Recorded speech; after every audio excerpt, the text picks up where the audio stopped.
Movie के starting में हमें एक स्विमिंग पूल को दिखाया जाता है जिसमें एक लड़की स्विमिंग कर रही होती है। उस लड़की का नाम ब्री होता है। वो पूल से बाहर निकलती है और पूल के साइड में जाकर अपना ब्लड शुगर लेवल चेक करती है। इससे हमें यह मालूम पड़ता है कि ब्री एक डायबिटिक पेशेंट है। अब यहाँ पर ब्री अपनी रिंग निकालकर अपने बैग में रख देती है। वो रिंग ब्री के फियांसे डेविड ने उसे दिया था, जिससे कुछ दिनों बाद में उसकी शादी होने वाली है। अब अगले सीन में हम पूल के मैनेजर को देखते हैं जिसका नाम मिक ग्रैडी है और वो मैनेजर नोटिस बोर्ड पर वीकेंड की छुट्टी में पूल क्लोज रहेगा इस बात की नोटिस चिपका रहा होता है। अब वो मैनेजर अपने ऑफिस की तरफ जाता है और वो वहाँ पर देखता है कि पूल की स्टाफ जिसका नाम क्लैरा है वो लॉस्ट एंड फाउंड डिपार्टमेंट से कुछ सामान चुरा रही होती है। पूल का मैनेजर उसे देख लेता है, जिसके बाद वो क्लैरा को ऐसा दोबारा न करने के लिए मना करता है। अब कुछ देर बाद में ब्री की बहन जोना भी स्विमिंग पूल में आती है और दोनों बहन के बीच में कुछ बातचीत होती है, जिससे हमें यह मालूम पड़ता है कि ब्री और जोना बचपन में अक्सर स्विमिंग करने के लिए यहाँ पर आती रहती थी। अब ब्री और जोना स्विमिंग करने लगती हैं। कुछ देर बाद में पूल का मैनेजर सब लोगों को पूल से बाहर जाने के लिए कहता है, जिसके बाद में जोना मैनेजर को कहती है कि अभी तो पूल के क्लोज होने में काफी समय बाकी है, आप इतना जल्दी पूल को क्यों क्लोज कर रहे हो। जिसके बाद में मैनेजर कहता है कि वीकेंड हॉलीडेज शुरू होने वाली है और तुम्हें आसपास में लगी नोटिस बोर्ड को भी पढ़ना चाहिए। जिसके बाद में ब्री और जोना दोनों लोग पूल से बाहर आ जाती है, लेकिन बाहर आकर जब ब्री अपने बैग में देखती है तो उसमें उसका रिंग नहीं होता है और वो तभी परेशान हो जाती है क्योंकि वो रिंग उसका एंगेजमेंट रिंग था। जोना पूल की तरफ देखती है, वो देखती है कि रिंग पूल के जाली में फंसा हुआ है। ब्री अब तुरंत वापस पूल में कूद कर रिंग लेने के लिए जाती है। जिसके बाद में जोना भी उसकी हेल्प करने के लिए पूल में कूद जाती है, लेकिन रिंग उस जाली में काफी अच्छी तरीके से फंसी हुई थी, जिससे वो वहाँ से निकल भी नहीं पा रही थी। अब इस साइड में दूसरी तरफ पूल का मैनेजर पूल को क्लोज करने की तैयारी कर रहा होता है। मैग्रेडी पूल के हर तरफ देखता है, लेकिन वहाँ पर उसे कोई भी दिखाई नहीं देता है और दिखेगा भी कैसे। ब्री और जोना तो पूल के अंदर हैं। अब मैनेजर पूल को क्लोज कर देता है और इसके बाद में वो यहाँ से जाने लगता है। अब पूल को क्लोज होता देखकर ब्री और जोना जल्दी से ऊपर आने लगती हैं और जोर जोर से आवाज लगाने लगती हैं, लेकिन तब तक मैनेजर पूल से जा चुका होता है। अब दोनों लोग इस पूल के कवर को तोड़ने की कोशिश करती हैं, लेकिन ये कवर फाइबर ग्लास का बना होता है, जिससे इस कवर को उनके हाथ से तोड़ना बिल्कुल नामुमकिन है। अब ये दोनों बहन इस पूल में पूरी तरीके से फंस चुकी हैं। जोना बहुत तेज घबराने लगती है, लेकिन ब्री जोना को शांत करवाती है। ब्री अब ठंडे दिमाग से कुछ सोचने का ट्राई करती है कि अब उसे क्या करना चाहिए और तभी ब्री जोना को कहती है कि हमें पूल के हर तरफ जाकर कुछ सर्च करना चाहिए, कहीं से शायद हमें कोई न कोई एग्जिट पॉइंट मिल जाए। अब दोनों लोग इधर उधर जाकर पूल के एग्जिट को सर्च करने लगती हैं। फाइनली जोना को एक छोटा सा होल मिलता है, लेकिन वो होल काफी ज्यादा छोटा होता है, जिसमें इंसान का हाथ भी नहीं जा सकता है और इसके अलावा उन दोनों के पास में कोई हैवी टूल भी नहीं है जिससे इस होल को बड़ा किया जा सके। वहीं दूसरी तरफ ब्री को एक फाइबर का टुकड़ा मिलता है और वो इस फाइबर के टुकड़े से होल को काटने की कोशिश करती हैं, लेकिन इससे कोई भी फायदा नहीं होता है। अब यहाँ से हम सभी को यही लगने लगता है कि ये स्विमिंग पूल ही ब्री और जोना की कब्र बनने वाली है। अब ब्री और जोना दोनों लोग आपस में कुछ बातें करती हैं। ब्री यहाँ पर जोना को बताती है कि डेविड ने उसे शादी के लिए प्रपोज किया है और वो रिंग उसका एंगेजमेंट रिंग था। जोना ये बात सुनकर ब्री को उल्टा सीधा कमेंट करने लगती है।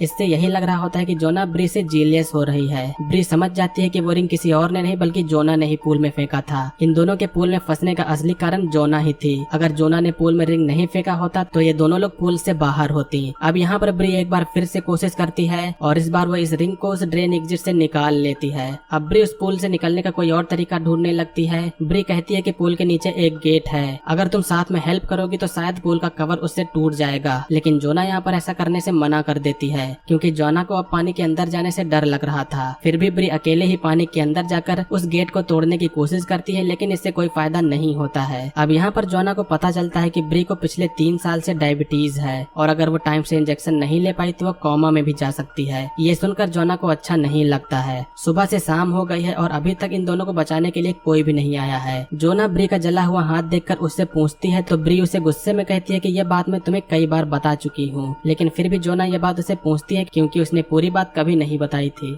अब इसके बाद में ब्री बताती है कि बचपन में उसके डैड एक रात काफी ज्यादा ड्रिंक कर आए थे और वो जब सिगरेट जला रहे थे तभी उनके लाइटर से घर में आग लग गई थी और उसी के कारण मेरा हाथ जल गया था। अब हमें ये पता चलता है कि ब्री के डैड ब्री को फिजिकली मोलेस्ट भी किया करते थे। अब इसके बाद में जोना अपनी स्टोरी बताती है। वो बताती है कि मुझे नशे की बुरी लत लग गई है, जिसकी वजह से मुझे नशा मुक्ति केंद्र में जाना पड़ता है। ब्री और जोना बात कर रही होती है, तभी पूल के बाहर से किसी की आवाज आती है। पूल के बाहर एक्चुअली क्लैरा आई होती है, वही जिसको मैनेजर मैकगार्डी ने लॉस्ट एंड फाउंड डिपार्टमेंट में चोरी करते हुए देखा था। अब ब्री यहाँ पर चिल्लाकर क्लैरा को हेल्प करने के लिए कहती है, लेकिन क्लैरा भी अजीब थी। वो हेल्प करने के बजाय ब्री का बैग चेक करने लगती है और बैग से मोबाइल और एटीएम निकाल लेती है। क्लैरा क्लैरा ब्री से मोबाइल का पासवर्ड पूछती है और साथ में एटीएम का पिन कोड भी वो पूछती है। अब यहाँ पर इस सिचुएशन का फायदा उठाते हुए क्लैरा को ब्री अपने मोबाइल का पासवर्ड और एटीएम का पिन कोड बता देती है। यहाँ पर हम ये देखते हैं कि ब्री के मोबाइल के होम स्क्रीन पर ब्री और डेविड का फोटो लगा हुआ है। इससे ये पता चलता है कि ब्री डेविड को सच में बहुत पसंद करती है। क्लैरा यहाँ पर पूल के सभी कैमरे ऑफ कर देती है ताकि यहाँ पर कोई उसे पकड़ न पाए। क्लैरा अब उन लोगों से बातें करते हुए कुछ अपने बारे में बताती है। वो इन लोगों से बताती है कि वो कैसे जेल में थी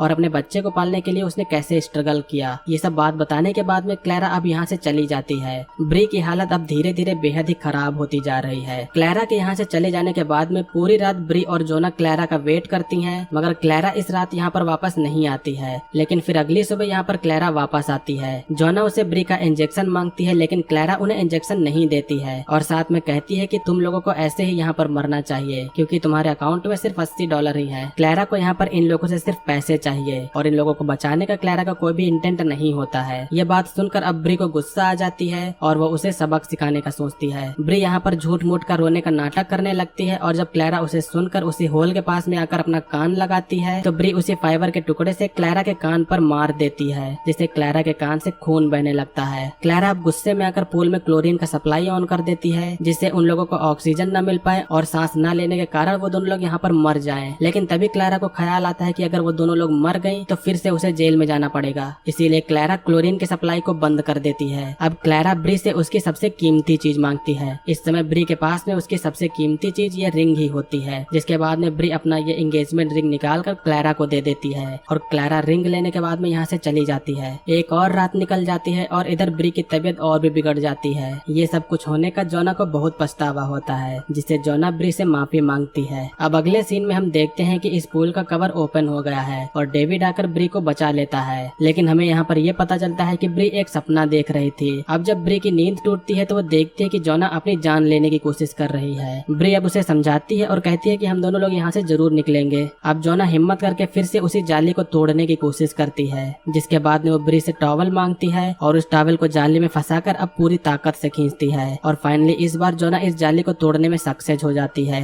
जाली को लेकर जोना पानी के ऊपर आती है तो वो देखती है कि ब्री बेहोश हो चुकी है। जोना अब ब्री को सीपीआर देती है, जिसके बाद में ब्री को होश आ जाता है। इस जाली की मदद से जोना अपनी पूरी ताकत से उस कवर पर मारती है, जिससे वो पूल का कवर टूट जाता है और जोना जल्दी से ब्री को पूल से बाहर निकालती है और इसके बाद में जल्दी से वो उसे इंजेक्शन लगाती है। अब तभी यहाँ पर क्लैरा आती है और उन दोनों लोगों के ऊपर गन पॉइंट करती है। क्लैरा को डर था कि अगर वो दोनों लोग बच गई तो वो पकड़ी जाएगी और उसके बाद में उसे फिर से जेल हो जाएगा। क्लैरा उन दोनों लोगों को मारने की कोशिश करती है, लेकिन वो उन्हें मारती नहीं है और इसके बाद में जोना को ब्री का रिंग वापस कर देती है। अब इसके बाद में जोना पुलिस को फोन करती है। जोना क्लैरा को वहाँ से निकल जाने को कहती है और क्लैरा यहाँ से चली जाती है। पुलिस वहाँ पर पहुँच के दोनों लोगों को रेस्क्यू करती है और ब्री को यहाँ पर बचा लिया जाता है, जिसके बाद में जोना ब्री को उसकी रिंग वापस कर देती है और यहीं पर इस मूवी का एंड होता है।